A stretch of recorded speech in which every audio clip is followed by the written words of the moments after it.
Welcome to the Ausgel podcast, where we bring the gel ball community together. Each week we have a special guest where we talk about what's new in the world of gel ball, be it milsim, speedball, and everything in between. Now, welcome to our host. Hi, I'm Dan from Ausgel. Hi, I'm Aaron from Crossfire. I'm Nathan from Crossfire. And today I'm joined by the owners of Crossfire Gel Ball, a huge gel ball field that's just been opened in Morayfield, Queensland, with a bit of a Vietnam theme.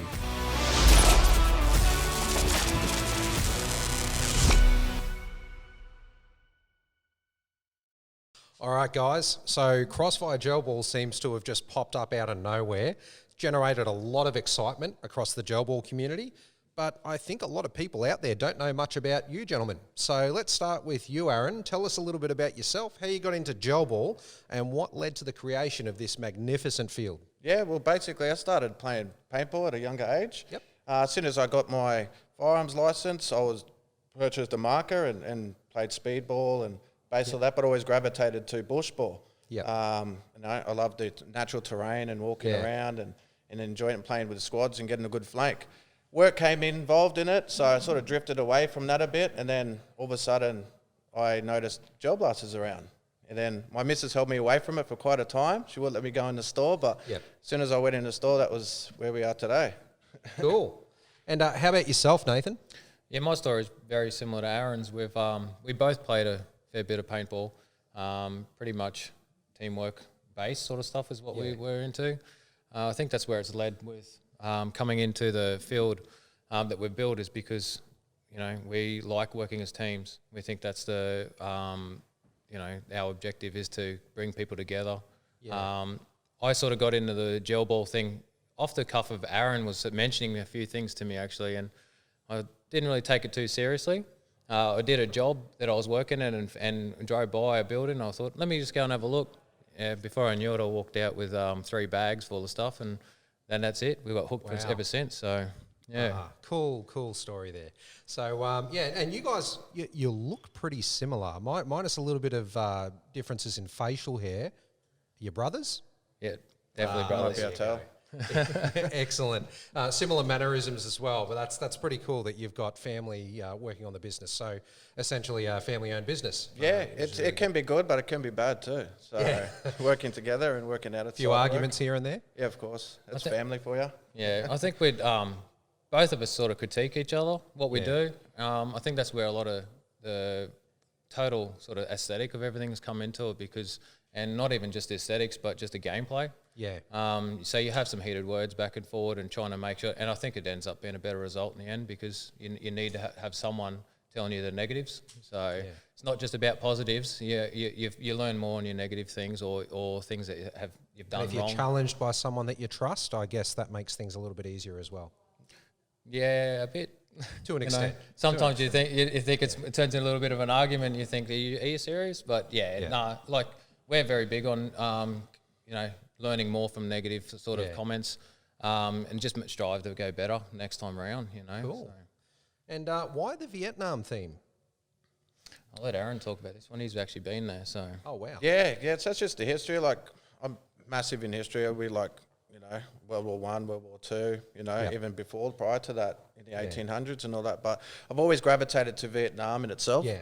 I've been there a few times and I've loved the country. I love the culture in itself and just the landscape in it. It's just unreal. So and it looks like you've really made a pretty solid effort to bring all of that here. I mean, talk us through some of the little details that you guys have included in this field to make it feel like a Vietnam style battleground.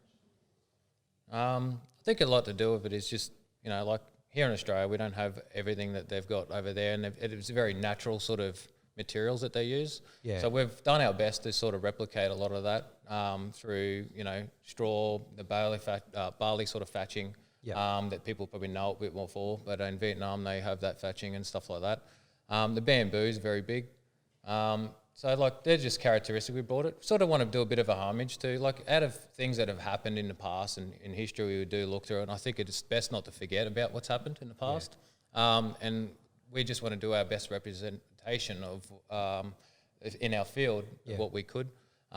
So that's sort of where we've come up with a lot of the materials. And good on you guys. It looks like you've got a lot of respect for that era of warfare, and I love the fact that you've really brought it to life in this field. That's fantastic. And as Nathan said, it's not so much the brutality of the war, it's, it's a homage to what they went through, and the land in itself and the people that was in the land too. So, yeah. Cool. All right. Now, talk us through some future competitions that you guys may have on the table. If you're allowed to, of course. No, we've got some big plans. We feel that us, from what we've come back, a bit more touching back on what I was talking about, team play. A lot of our game modes and everything.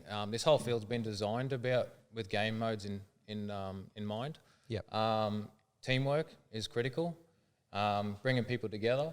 I think also bringing into the competition era. There's a lot of people out there that like the milsim sort of thing, and they really want to. They're wanting something that they can be challenged, and we have got some big plans for tournaments and stuff coming up for the milsimmers, battle arena sort of style stuff. Oh, good stuff. Not just milsimmers as well. We've laid our field out to be not so much CQB, milsim. Also, you can move through here quite quickly. So we're trying to broaden horizon to the whole community, not just one. That's what we're trying to achieve in this. Oh, that's great. It's one of the things that you guys have done that I've actually found to be quite impressive is I know that the both of you went around playing at different fields, listening to the players and taking in things that you liked when visiting each field. What are some of the things you've adopted from around the place and where you've thought, oh, that looks pretty cool, we really like that, we might implement it?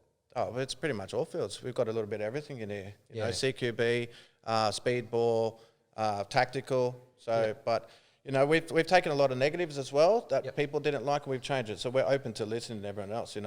Our personal opinion isn't always right. You know what I mean? So there's always outside influences in which we're willing to take in. Exactly. I think if you go and we've taken a big look at like overseas airsoft sort of market, the way that they've been doing it a lot longer than a gel ball, seeing what's working, and a lot of fields that it seem to be doing really well have a really good theme sort of thing, keeping the people coming, keeping them interested. Like we want people to come here and have a total different experience that they'll have anywhere else, and taking those looking upon those sort of businesses that are successful is where we've got a lot of inspiration from. Not trying to reinvent the wheel in such. But like Aaron was saying with the speedball sort of stuff and back and forth, we did play speedball as well.